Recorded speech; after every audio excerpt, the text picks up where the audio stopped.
welcome to part 2 of our renovation video. Here I'm showing you stud work, standing off the wall about 1.5 to 2 inches depending on the unevenness of the wall.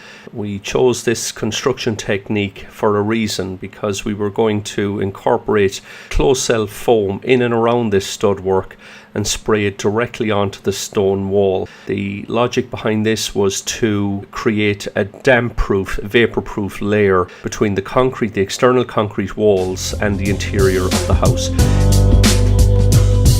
Here in this close-up shot, you'll see a section already sprayed with the closed cell foam sandwiched behind the stud work, and we'll see in a moment the spraying technique which makes this possible.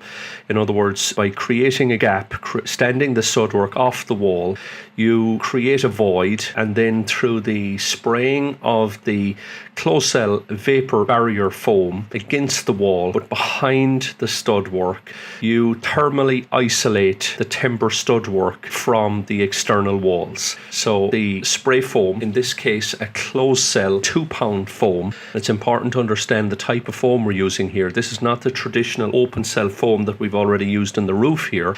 This is a closed cell foam, and it's effectively a waterproof foam, and it stops the transmission of any vapor, water vapor, dampness in this case, from those external cold walls to the inside body of the house. Again, in the corners in particular, where you'll see the spraying going on, where the stud work, where one wall butts into another wall at 90 degrees, that traditionally creates huge problems for insulation, traditional insulation, because generally the corners are too tight, too cantankerous for the installation of insulation.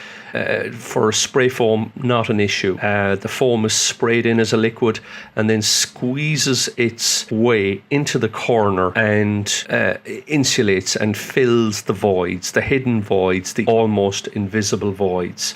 The foam is built up in layers to allow heat dissipation, because the foam is quite hot.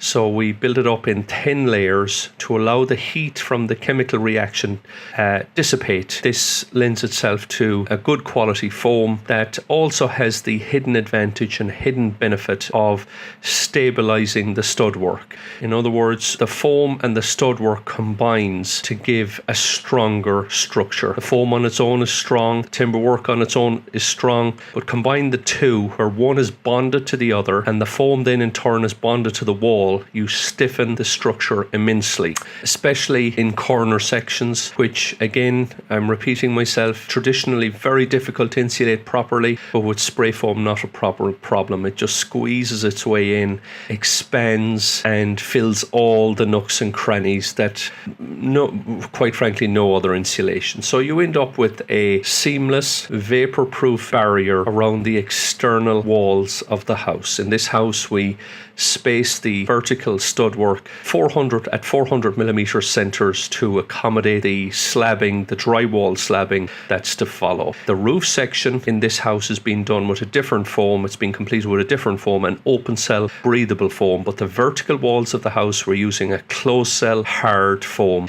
to isolate the cold stone walls. Thank you for watching. Tune into the next video where we show you new innovative techniques used in this project. Thank you.